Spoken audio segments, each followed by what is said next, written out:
ক্ষমতার চড়া আলোয় যারা এতদিন নিজেদের অমর ভেবেছিল, তাদের সিংহাসনে আজ স্পষ্ট ফাটল। যে কর্পোরেট পুঁজি আর 56 ইঞ্চির মিথ তৈরি করে সাম্রাজ্য সাজানো হয়েছিল, আজ সেই ঘরের ভেতর থেকেই ভেসে আসছে ভাঙনের শব্দ। রাজপথে জেনজি আর জেন আলফার অদম্য আগুন, গুজরাট লবির দাপটে ক্ষুব্ধ নিজস্ব ক্যাডার বাহিনী, আর আঁখের বাঁচাতে বিরোধীদের কাছে হাঁটে হাঁড়ি ভাঙা শীর্ষ আমলাতন্ত্র, সবাই মিলে আজ এক ঐতিহাসিক সত্য স্পষ্ট করে দিয়েছে। নরেন্দ্র মোদীর রাজনীতির আকাশে শুধু কালবৈশাখীর মেঘ জমেনি, দিল্লির মসনদে আজ যেন ঘরের শেষের ঘন্টা বাজতে শুরু করেছে। চোখ খোলা রাখুন, কারণ আজ আমরা এমন এক সত্যি ফাঁস করতে যাচ্ছি যা এতদিন আপনাদের থেকে আড়াল করে রাখা হয়েছিল। নমস্কার, আমি স্নেহা মুখার্জি, আর দৈনিক সংবাদ অনলাইনে আপনারা দেখছেন খবরের পেছনের খবর। এই মুহূর্তের বড় প্রশ্ন, ভারতের সবচেয়ে বড় কর্পোরেট পুঁজি, মানে যে বিপুল পরিমাণ কর্পোরেট পুঁজি প্রকৃতপক্ষে এই দেশটাকে চালায়, তারা এই মুহূর্তে বিজেপি, সংঘ পরিবার আর মোদী সহজোটীর দ্বিধাদ্বন্দ্ব নিয়ে ঠিক কি ভাবছে। 2012 থেকে 2014 সালের কথা মনে করে দেখুন। এই মোদীজিকে দেশের ক্ষমতায় বসানো এবং নিজেদের স্বার্থের প্রধান কারিগর করার মূল কাজটি কিন্তু করেছিলেন এই পুঁজিবাদীরাই। এটা ঐতিহাসিক সত্য, একেবারে খাঁটি তথ্য, যা লিখিত এবং প্রামাণ্য দস্তাবেজ স্ক্রিনে দেখতে পাবেন। একটা প্রমাণ দিয়েই শুরু করা যাক। চলুন একটু পেছনে যাই। 2013 সালের 11ই জানুয়ারিতে 2014 সালের লোকসভা নির্বাচনের ঠিক আগের ঘটনা। মোদীজি তখন গুজরাটের মুখ্যমন্ত্রী। গুজরাটে বড় শিল্প সম্মেলনের আসর বসেছে, ভাইব্রান্ট গুজরাট সামিট, আর সেখানে দাঁড়িয়ে ভাষণ দিচ্ছিলেন কে? ধীরুভাই আম্বানির ছোট ছেলে অনিল আম্বানি। অনিল আম্বানি তার বক্তব্যে গুজরাটের তৎকালীন মুখ্যমন্ত্রী নরেন্দ্র মোদীর প্রশংসায় পঞ্চমুখ হয়ে তাকে কি উপাধিতে ভূষিত করেছিলেন জানেন? তিনি বলেছিলেন, কিং আমং কিংস, আমাদের রাজা। শুধু কিন্তু তাই নয়, মোদীকে সর্দার বল্লভভাই প্যাটেলের সঙ্গে, মহাত্মা গান্ধীর সঙ্গে তুলনা করেছিলেন অনিল আম্বানি। তারও আগে 2009 সালে অনিল আম্বানি ও এয়ারটেলের মালিক সুনীল মিত্তাল মোদীকে ভারতের পরবর্তী প্রধানমন্ত্রী হিসেবে ঘোষণা করেছিলেন। আম্বানি বা এই ধরনের বড় পুঁজিপতিদের বাদ দিয়ে দেশের অন্য কেউ কি মোদীকে প্রধানমন্ত্রী পদের যোগ্য বলে দাবি করেছিল? সোজা উত্তর হলো না।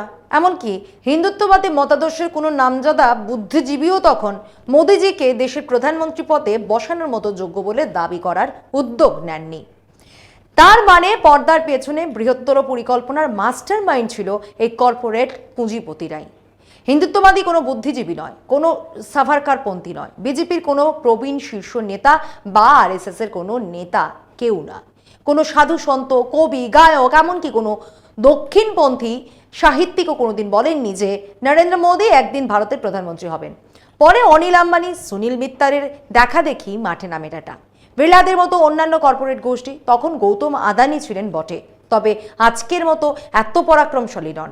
অন্যদিকে অনিল আম্বানির স্টার তখন তুঙ্গে। দাদা মুকেশ আম্বানির চেয়েও বড় ফিনান্সিয়াল জাদুকর বলে মনে করা হতো জুনিয়র আম্বানিকে।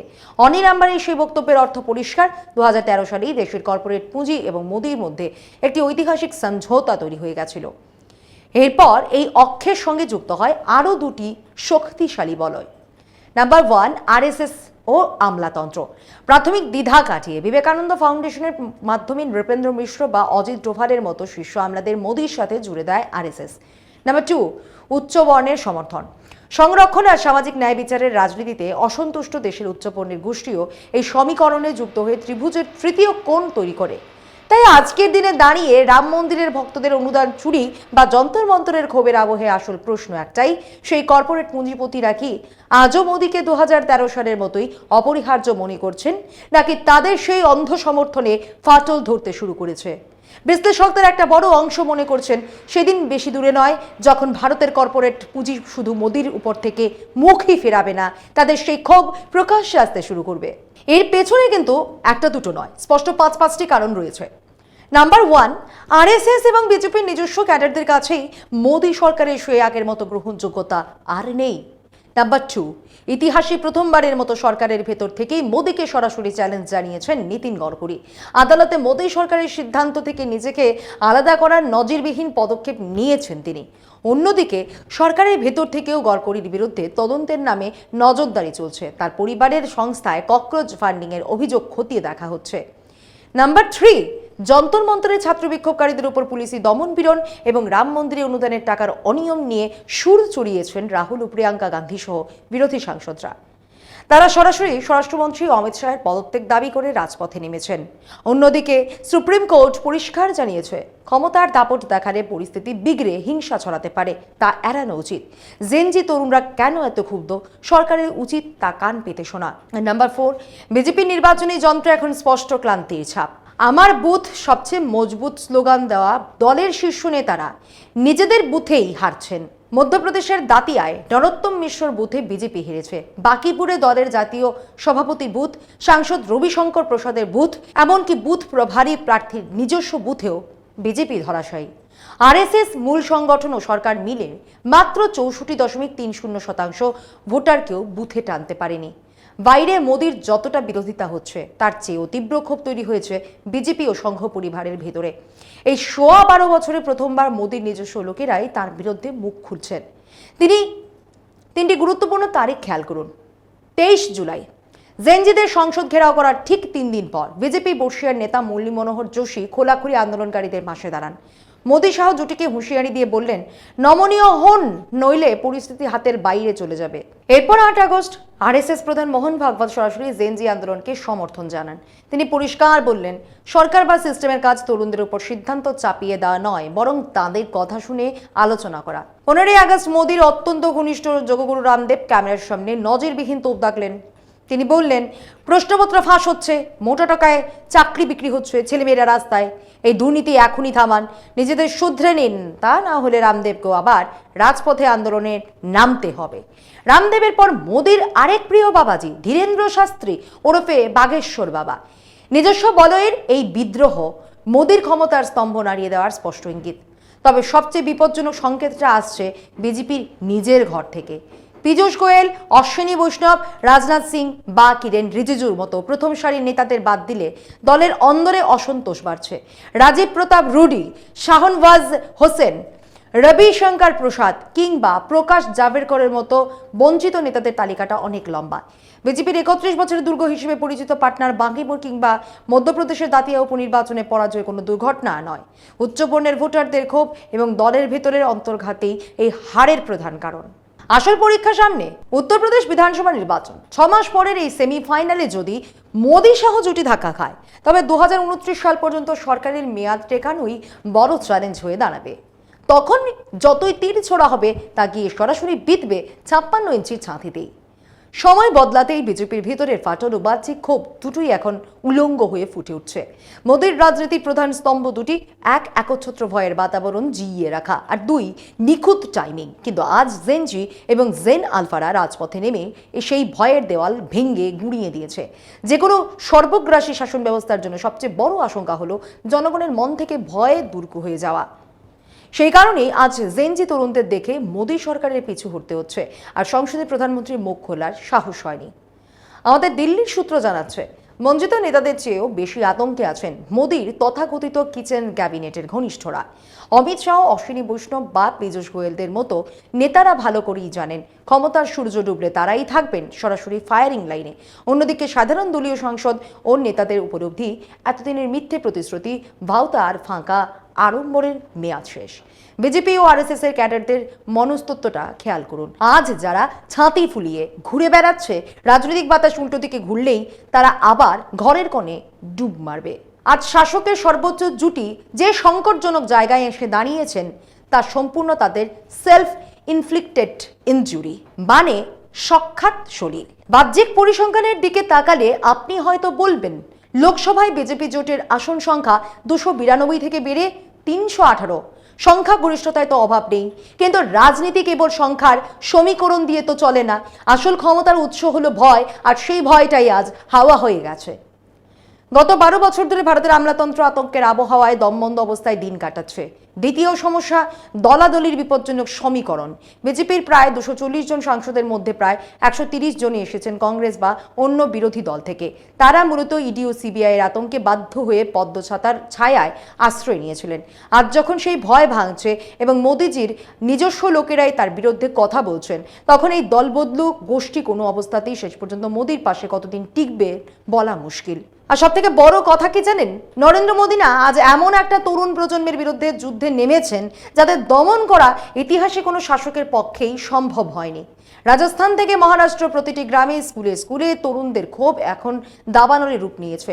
এই চরম হতাশা ও তাড়াহুড়ো স্পষ্ট ইঙ্গিত দিচ্ছে 2019 তো দূরস্থ, আগামী 2-3 মাসের মধ্যেই দিল্লির ক্ষমতার কেন্দ্রবিন্দুতে বড়সড় কোনো তোলপাড় ঘটতে চলেছে। মহারাষ্ট্রের অশোক চব্বান, প্রফুল্ল প্যাটেল কিংবা আসামের মুখ্যমন্ত্রী হিমন্ত বিশ্ব শর্মা, পশ্চিমবঙ্গের শুভেন্দু অধিকারী, বিহারের সম্রাট চৌধুরী, এমন অন্তত 60% নেতাই বিজেপিতে এসেছিলেন ইডি আর সিবিআই এর আতঙ্কে। মোদীর নীতি বা গেরুয়া ভাবাদর্শের প্রতি কোনো গভীর ভালোবাসা থেকে তারা দল বদল করেননি। নেহাত যান বাঁচাতে আর জেলে যাওয়া এড়াতেই এই শরণাগতি।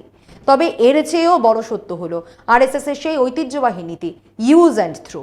সংঘ ইতিমধ্যেই বুঝতে পেরেছে যে মোদী খুব দ্রুত দলের জন্য এক বড় লায়াবিলিটি হয়ে উঠেছেন। খেয়াল করে দেখুন, গত 23 জুলাইয়ের ভিডিও বার্তায় মোদীর হাত কাঁপছিল কিনা, লালকেল্লার ভাষণে তার হাত পা কাঁপছিল, কণ্ঠস্বরে সেই চেনা আত্মবিশ্বাসের বদলে কি জড়তা স্পষ্ট ছিল না। আরএসএস এর অলিখিত নিয়ম বড়ই নির্মম। ইতিহাস সাক্ষী, অটল বিহারী বাজপেয়ী ক্ষমতা থেকে সরে যাওয়ার পর তাকে কি আর কোনো দিন শীর্ষ পাবলিক প্ল্যাটফর্মে দেখা গেছিল? আজ কেবল দলবদলু কংগ্রেসি নেতারাই নন, এমনকি যাদের সাথে মোদিজি এতদিন চা খেয়েছেন সেই বিজেপি সাংসদরাও এখন প্রকাশ্যে মুখ খুলছেন। ক্ষমতার সমীকরণ বদলাতেই বঞ্চিত নেতাদের পাশাপাশি আমলাতন্ত্রের ভেতরেও এখন ফিরে যাওয়ার ব্যাকুলতা স্পষ্ট। আমলাতন্ত্রের বার্তা পাঠাতে শুরু করা অত্যন্ত মারাত্মক ইঙ্গিত। সম্প্রতি রাহুল গান্ধী প্রকাশ্যেই জানিয়েছেন স্বয়ং প্রধানমন্ত্রীর দপ্তর থেকে তার কাছে ফোন আসছে, গোপন তথ্য ও নথি পৌঁছে যাচ্ছে বিরোধীদের টেবিলে। পবন খেরাদের হাতে একের পর এক নির্দিষ্ট গুরুত্বপূর্ণ নথি পৌঁছে যাওয়া কোনো কাকতালীয় ঘটনা নয়। ভারতে আমলাদের চেয়ে বড় আবহাওয়া বিশেষজ্ঞ আর কেউ নেই। এতদিন আইএএস বা আইপিএস অফিসারদের ধারণা ছিল শাসকের সর্বোচ্চ জুটিকে ক্ষমতার চূড়ো থেকে সরানো অসম্ভব, কিন্তু রাহুল গান্ধীর সেই কড়া হুঁশিয়ারি, যারা সংবিধান মেনে চলবেন তাদের ভয় নেই, কিন্তু যারা বেআইনি হুকুম তামিল করছেন সরকার বদলালে তাদের কাউকেই ছাড় দেওয়া হবে না, আমলাদের মনে কাঁপন ধরিয়ে দিয়েছে। মাত্র 2 মাসের ব্যবধানে পরিস্থিতি এমন দাঁড়িয়েছে যে আমলারা বুঝতে পারছেন এই সরকার আর টিকছে না। নিজেদের আখের ও ক্যারিয়ার বাঁচাতে তাই তারা এখন থেকেই বিরোধীদের সঙ্গে তথ্য ভাগ করে ক্ষমা ও সুরক্ষা নিশ্চিত করতে চাইছে। রাম মন্দিরের ট্রাস্টে অনুদান চুরির তথ্য বাইরে আসা বা নির্বাচন কমিশন থেকে খবর লিক হওয়া, এসবের পেছনে রয়েছে আমলাদেরই হাত। বিজেপি ও সরকারের ভেতরের লড়াই এখন এতটাই ওপেন সিক্রেট যে এক গোষ্ঠী অন্য গোষ্ঠীকে ডোবাতে ব্যস্ত। অমিত শাহকে কোণঠাসা করতে যন্তর মন্তরের ঘটনাকে কাজে লাগানো হচ্ছে, আবার নীতিন গডকরিকে নিশানা করতে E20 কেলেঙ্কারি সামনে আনা হচ্ছে। নীতি একটাই, আমি ডুবলে একা ডুববো না, ডালপালা নিয়ে ডুববো। ভারতের ক্যাবিনেট সচিবালয় থেকে শুরু করে রাজ্যগুলোর স্বরাষ্ট্র দপ্তর পর্যন্ত অফিসাররা যখন সরকারের গোপন নথি বিরোধী শিবিরে পাঠাতে শুরু করেন, তখন বুঝতে হবে দিল্লির ক্ষমতার ঘর ভেঙে পড়ার মুখে। আমলাতন্ত্রের এই অভূতপূর্ব ভূমিকা কেন তৈরি হলো? কারণটা মনস্তাত্ত্বিক ও প্রশাসনিক দুই। গত 12 বছরে ভারত যে একচ্ছত্র একাধিপত্যবাদী শাসন ব্যবস্থা দেখেছে, তাতে শীর্ষ পদে থাকা আমলারা ভালো করেই জানেন কেন্দ্র বদলালেই বিরোধী সরকার তাদের আইনের মুখোমুখি দাঁড় করাবে। আর যে কোনো চতুর ইনভেস্টর বর্তমান নয়, সবসময় ভবিষ্যতে বিনিয়োগ করে। ভারতের আইএএস আইপিএস অফিসাররাও এখন দেশের রাজনৈতিক ভবিষ্যৎ দেখে নিজেদের বিনিয়োগ বা বিরোধী শিবিরে তথ্য পাচার শুরু করেছেন। এর সাথে যুক্ত হয়েছে এক্সটেনশন সিন্ড্রোম। পিএমওর principal secretary, cabinet secretary, home secretary কিংবা ইডি প্রধান, একই পছন্দের কয়েকজন শীর্ষ আমলাকে বছরের পর বছর নিয়ম ভেঙে এক্সটেনশন দেওয়া হচ্ছিল। ফলে তাদের ঠিক নিচে থাকা যোগ্যতা সম্পন্ন ও সিনিয়র অফিসারদের ক্যারিয়ার কার্যত ধ্বংস হয়ে যাচ্ছিল। পদোন্নতির একমাত্র সুযোগ হারিয়ে একের পর এক আমলা কোনো শীর্ষ পদে না বসেই অবসর নিতে বাধ্য হচ্ছিলেন। ফলে সিস্টেমের ভেতরে জমা হওয়া এই ক্ষোভই আজ বিষাক্ত রূপ নিয়েছে। নিজেদের ক্যারিয়ার নষ্ট হওয়া বদলা নিতে এবং ক্ষমতার পালা বদলে নিজেদের চামড়া বাঁচাতে এই আমলারা শাসকের সর্বোচ্চ জুটির সমস্ত গোপন হাঁড়ি ফাঁস করে দিচ্ছেন বিরোধী শিবিরের কাছে।